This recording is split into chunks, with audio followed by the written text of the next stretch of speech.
کون جواب دے گا کہ آج وہ اکانومی جو ہماری اوپر جا رہی تھی اس کی جگہ آج پاکستان کے وہ حالات ہیں جو باہر کی دنیا کہہ رہی ہے. بھولیں جو پاکستان کے اندر لوگ کیا کہہ رہے ہیں.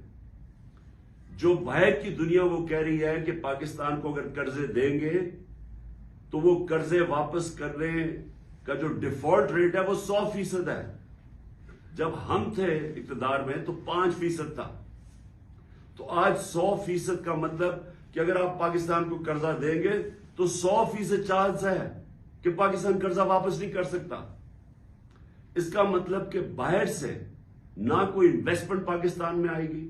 ابھی 1 سال کے اندر چند مہینوں بلکہ 10 مہینوں کے اندر آدھی ہو گئی ہے باہر سے انویسٹمنٹ. پچھلے سال اور اب کے مقابلے میں آدھی ہو گئی ہے. تو باہر سے انویسٹمنٹ بند ہوگی اس کا مطلب باہر سے ڈالرز آنے بند ہو گئے انویسٹمنٹ میں. ریمیٹنسز جو بیرون ملک پاکستانیوں کی ہم نے مدد کی تھی, انہوں نے ہمارے میں اعتماد شو کیا تھا, ہم نے ان کو انسینٹیوز دیے تھے. پاکستان کی تاریخ کی سب سے زیادہ بیرون ملک پاکستانی یہاں ڈالرز بھیج رہے تھے.